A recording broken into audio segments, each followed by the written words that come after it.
Assalamualaikum warahmatullahi wabarakatuh. Kami peserta Diklat P2K2 atau FDS Pendamping PKH Balai Besar Pendidikan dan Pelatihan Kesejahteraan Sosial Kementerian Sosial Republik Indonesia tahun 2020 akan membuat tugas video tentang sesi 1 upaya pencegahan kekerasan dan perlakuan salah pada anak, deteksi dini kekerasan seksual, langkah 5.5-7. Tadi kita sudah mempelajari deteksi dini kekerasan seksual pada anak. Kekerasan seksual pada anak yaitu kegiatan melakukan meraba ataupun menetrasi organ tubuh pribadi anak tersebut, ibu-ibu nggih. Nah, tadi sudah ada tanda-tandanya ketika anak itu mendapatkan kekerasan seksual. Tanda-tanda yang terjadi kekerasan seksual itu tadi jika dilihat dari gejala fisik, anak itu misalkan memakai celana dalam, dia tidak mau mengeluh karena sakit. Terus bisa juga cedera pada buah dada akibat dari mungkin dia menjadi korban. Terus memar di bagian tubuh atau gigi. Terus rasa panas dan nyeri di area genital karena mungkin anak tersebut tidak biasa melakukan menjadi korban tersebut sehingga dia menjadi korban merasa tidak nyaman seperti itu. Terus jalan yang tidak wajar, ibu-ibu nggih. Terus ditemukan bekas bercak darah atau cairan di celana dalam anak. Jadi kita sebagai orang tua ketika melihat gejala fisik tadi, kita perlu melakukan pendekatan kepada anak, ibu. Kita misalkan ketika anak pulang dari sekolah dengan melihat dia keadaan kancing bajunya lepas ataupun ada bercak darah di dalam celana dalamnya, kita perlu melakukan pendekatan kepada anak, menanya kenapa bisa seperti itu. Karena apa, ibu? Kekerasan seksual pada anak ini bisa terjadi di mana saja, bisa terjadi di dalam keluarga, di sekolah ataupun di lingkungan, sehingga kita sebagai orang tua sudah sewajarnya untuk selalu melindungi anak-anak kita, ibu ya.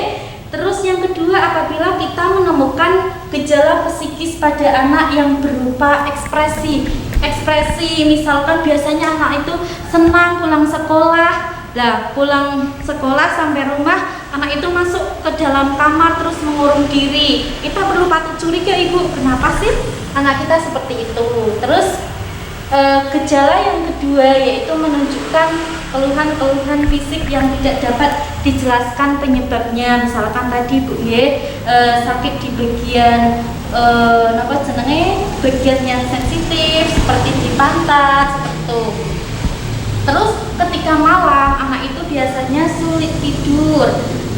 Ketika belajar anak juga akan sulit menerima pelajaran apa yang telah disampaikan oleh bapak ibu guru di sekolahan. Terus perilaku kemunduran anak ketika anak itu biasanya berbicara, senang berbicara, bercerita kepada ibu, kepada bapak, tetapi anak itu sekarang menjadi pendiam seperti itu.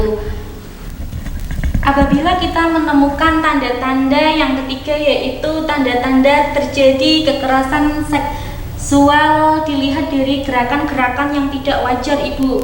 Misalkan kedua bahu ini terangkat sehingga menutupi leher. Ini gerakan refleks seseorang untuk melindungi tubuhnya. Dia itu merasa mungkin karena sudah diperlakukan yang tidak baik, dia itu merasa minder seperti itu, ibu. Terus kepala tertunduk ke dalam. Ini menunjukkan bahwa anak kita itu merasa sedih sekali, ibu ya. Terus yang ketiga, kedua tangan dan kedua kaki menyimpul erat. Ini menunjukkan bahwa seorang anak ini merasa tidak percaya diri, ibu. Terus yang keempat, lutut bertekuk ke dalam. Yang kelima, tubuh menekuk dan mata berkedip-kedip. Karena apa? Karena dia membayangkan apa yang telah menimpa pada dirinya, sehingga menyebabkan dia itu sedih dan terpukul seperti itu, sehingga menyebabkan anak itu tidak mau makan, tidak mau minum, sehingga daya tahan tubuh lemah, menjadi keadaan wajahnya itu menjadi pusat pasi seperti itu, Ibu. Ketika ibu-ibu semuanya ataupun karib kerabatnya ada tanda-tanda seperti ini, misalkan tetangga kita ataupun keluarga kita, maka ibu-ibu semuanya harus bagaimana, Ibu? Apakah Ibu hanya akan menanggalkannya saja, tidak perlu menyikapinya? Kita sebagai manusia yang baik, sudah alangkah baiknya kita perlu memberikan solusi seperti itu, Ibu nggih, apalagi ketika anak-anak kita yang menjadi korban. Nah, saya mau bertanya kepada ibu-ibu, apa sih tindakan atau yang perlu kita lakukan ketika anak-anak kita itu menjadi korban kekerasan seksual? Monggo. Itu tadi Ibu, bagaimana yang bisa ibu-ibu lakukan ketika anak-anak kita melakukan menjadi korban kekerasan seksual. Pripun Ibu Sri? Oh, nyeneni Ibu. Oh, terus kalau Ibu Nur, bagaimana yang dilakukan? Memeluk. Iya betul Ibu. Hal-hal yang harus kita lakukan ketika mendapatkan anak menjadi korban seksual, yaitu yang pertama kita melihat flip chart 12 ini, Ibu nggih.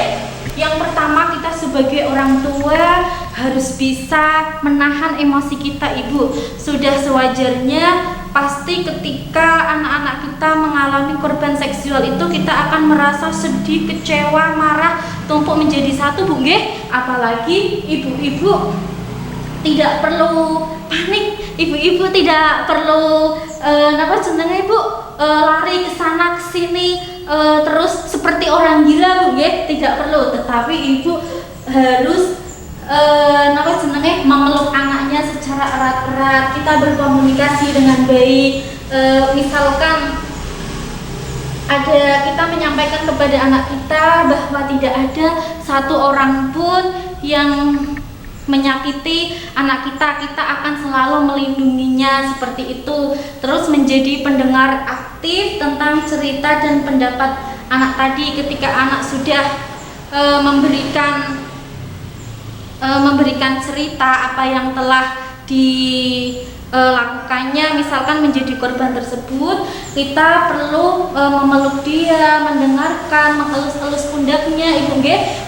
Tidak malah kita itu memarahi, apalagi memukul, apalagi membentak, apalagi karena rasa kecewa kita, malah kita membunuh anak kita seperti itu, Ibu. Itu namanya kekerasan pada anak. Tetapi kita perlu juga minta pertolongan para ahli lembaga yang tadi sudah kita sebutkan, Ibu nggih. Ketika anak kita mengalami korban secara seksual, kita perlu melapor ke polisi, Komnas Perlindungan Anak seperti itu, ataupun lembaga pelayanan masyarakat lainnya, Ibu.